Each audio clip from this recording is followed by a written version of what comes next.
only a few hours and it's finally here. The third anniversary event, or how we call it in global, the 950 days event, is dropping soon. And I'm here to talk quickly about the event itself and some niche infos that you potentially want to hear.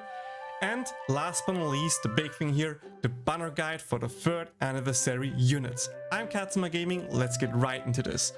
First info I want to share it really quick because I think it's a sad detail that actually gets lost here. The third anniversary in JP was called 333 Rise, and if you know a little bit of Japanese, you know that 3 is called sun, and you know sunrise. It's a funny pun word. I think it's actually kind of fitting and funny. That's why I kind of want to share it here. Also, what I want to share here is actually the second image, which is the teaser image or the big trailer image here for pretty much all the anniversary units we are getting. So we can see we are getting an Aqua, Megumin, Darkness, Kazuma, Wiz, and Union. And some of these units are welfare, some of them are pullable. All in all, it will be 2 banners, so of course come back in, I don't know, a week or so for banner guide part 2. Another quick thing that I want to mention, I think with this event, I think it's part 1, we are actually getting another secret boss, which is kind of cool. So prepare your wind units, you will need wind units for the secret boss, he's weak to wind. Fitting, of course, because some of the new units, spoiler, are wind units. Besides that, we have new milestones, new exchange shop, a lot of stuff. I actually have another video talking about patch updates, so check that out. It's really in detail, so I hope you appreciate it. And also I took a lot of time to edit it and added some small things here and there, so I hope you appreciate that. But now finally talking about the banner. First unit that we're talking about is of course Darkness.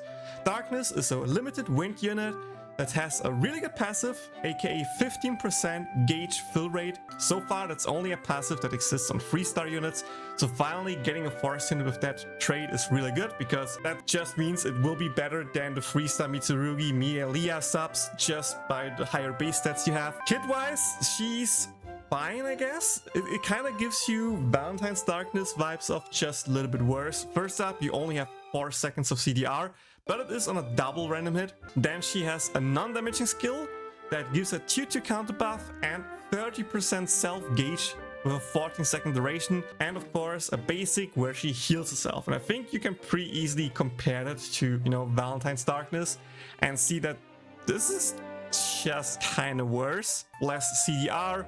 Sure, the gauge up might be a bit better, or same, not sure, but like the gauge up is not a big part of the Darkness. It's how versatile she is, and yes, you can in theory use her in the future as a buffer, as a damage dealer and stuff like that, but I'm not really sure if she will have that staying power in global. I actually took my time to look over all the upcoming units per armament for the anniversary banners, and in there over the next 3/3 of a year, I checked to pretty much 3.75 anniversary, we are getting only 3 more non-collab wind units. So all of this is of course just based on if we not getting any collaboration units. With that, wind meta of course will change a lot, but based on that, we are getting Detective Komiko, Nurse Cecily, and Nurse Melissa.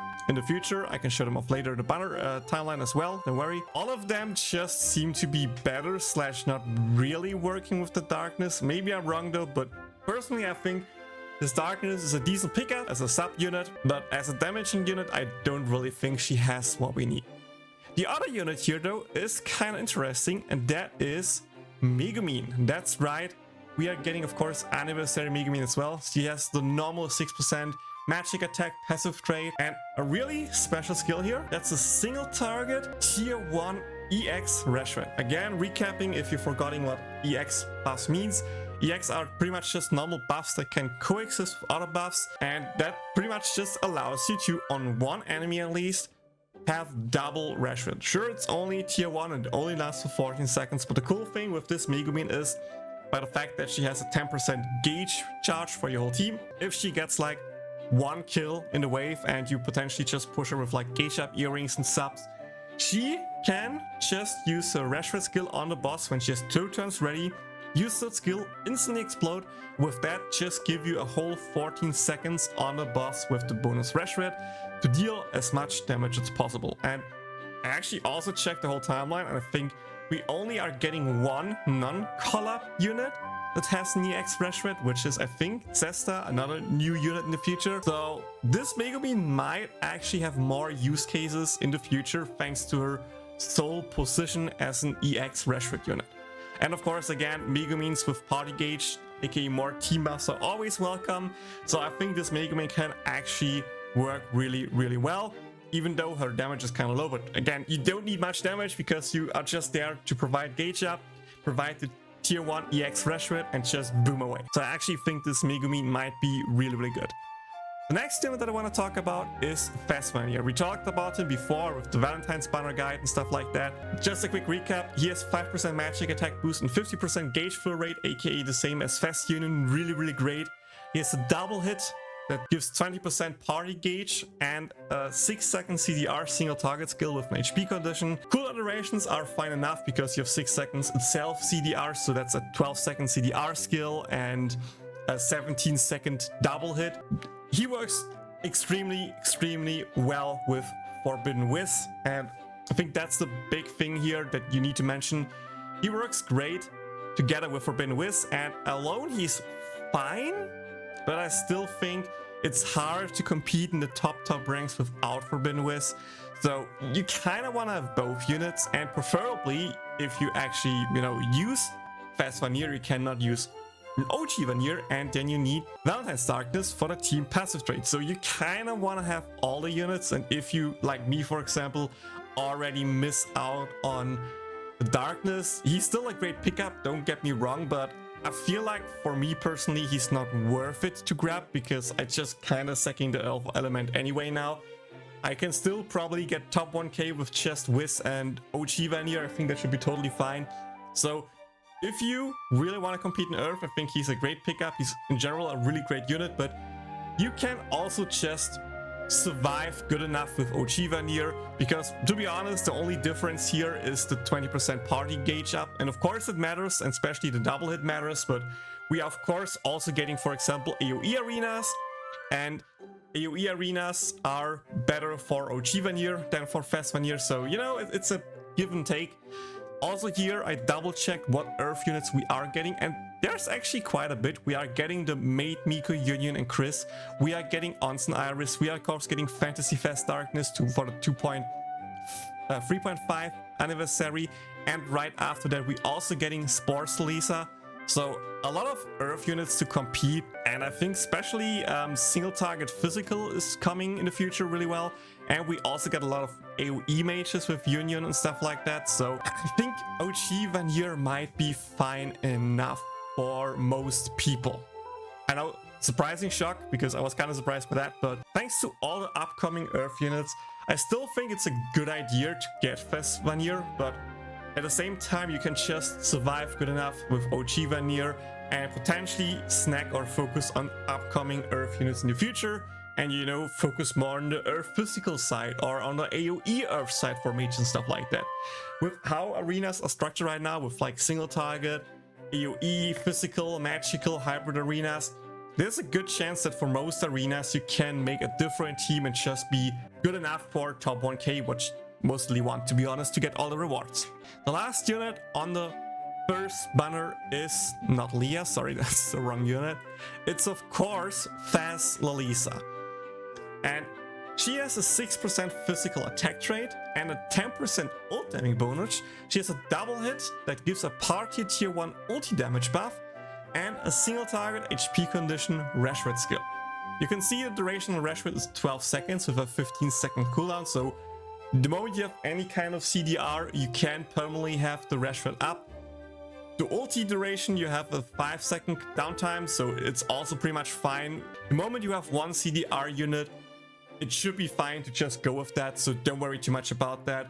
And last but not least, she has a basic that gives a 5% self gauge, and that's actually worse than Leah's, to be honest here. I think for Leah it works really well with how much gauge you can get and how much CDR kills you can provide.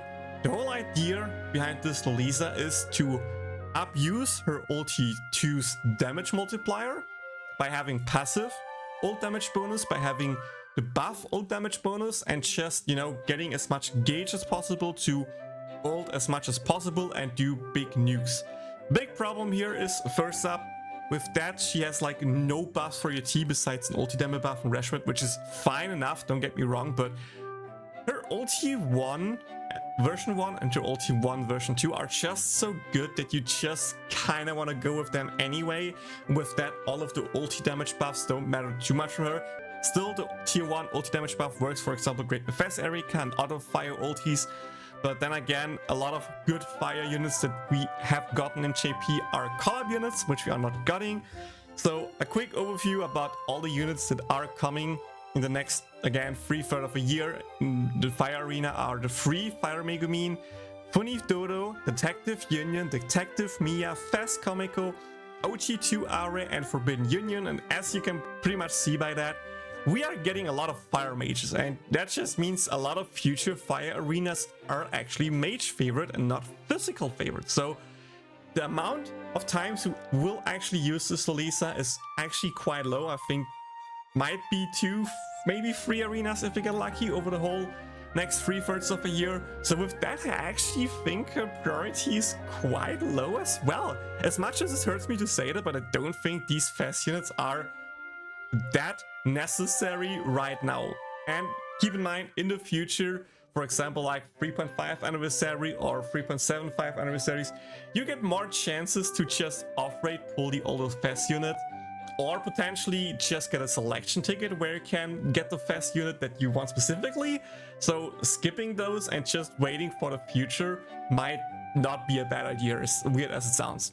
Kinda contradicts what I said. By the way, quick info here, the side quest panel mission is updated here with the different words, so check that out if you want to.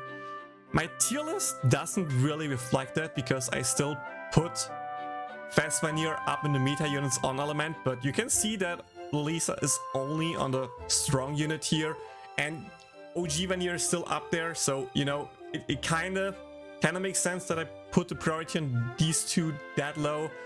I think the only unit that's potentially a really good pull might be Megumin. I haven't considered the fact that she's the only Rashford unit here in the tier list, so maybe the next update she actually moves up there, and I also have time by that point to see how she does over the next period of time, so stay tuned for that. But all in all, I actually think the part 1 ANNI banner might be skippable. It sounds really weird, but I think it might actually be a somewhat skippable banner. Of course, if you have saved and if you have enough cards, feel free to pull. They are still great units most of the time, and having them does not hurt you whatsoever. All of them, besides potentially Darkness, are also usable and good units in their element. It's just that we might have other priorities that you potentially want to pull. For example, part 2 banner will be ANNI, Aqua, and Wiz, and I talked about this before. The upcoming dark units over the next 3/3 of a year are Forbidden Megumin, and then after the 3.15 banner, we are getting Halloween Leah and Nurse Erika as non-limited units. So the amount of dark units dropping is actually ridiculously low. So for me, the priority on those units is actually a lot higher thanks to how little units are coming up. That's my current prediction or assumption of how these units will perform. If you disagree, let me know down in the comments. I gladly argue or hear your points. Maybe I'm regretting my decision to be like, oh god damn it, Fes Vanir is just too good. He is really good. I use him a lot in JP. Again, I don't want to download his power. It's just that I think most of the time you can be top 1k with OG Vanir. So it's really hard. It's really hard. I personally will probably like maybe throw a YOLO multi at the part 1 banner, or maybe I actually top up to get like the one of the 4 units guaranteed from the step up or something like that. I'm not sure. And then just save up for part 2. And if I get lucky in part 2, I can still afterwards pull on part 1. But then again, Forbidden Megumin is also around the corner. So I think the best play for me is just to skip part 1, focus on part 2, try to get Forbidden Megumin, and with that hopefully have like a really strong dark team, even though I'm missing X-Miss Lolisa. That's like the only dark unit I'm kind of sad that I don't have. I think this should be all the infos that I wanted to share with you here. So if that helps you out, like, subscribe, follow for more. Let me know what your pull priority is, what you want to pull on. And besides that, all I can say is good luck with your summons. Again, quickly scrolling through here to see all the different units that I talked about. Forbidden Megumin, Fire Unit, Earth Unit, collab units, we ignored it. Earth Unit, Fire, Fire, Fire. Collab units, we can ignore it. Well, okay, I missed apparently Bikini Claire, but she's not really good, to be honest. We didn't use her. Fire OG2 Are, Earth Darkness, Earth Lolisa, Wind Cecily and Melissa, Fire Union, Halloween Leah, and the Erika. Pretty much until that point, I scrolled down, aka to 3.75. So you can see Dark Unit is really, really rare here. Because to be honest, I think a big part of the good Dark units were the collaboration. Same with Wind and other elements like Water. So collabs not having is kind of sad, but at least it gives us a new perspective in the game, gives us a new priority for the global version, which makes it at least feel fresh because it's not just copy-paste JP version and we just copy-paste the teams all of the time from that. But yeah, I hope you enjoyed that. Let me know what you want to pull. Good luck with your summons and see y'all in the next one. Bye!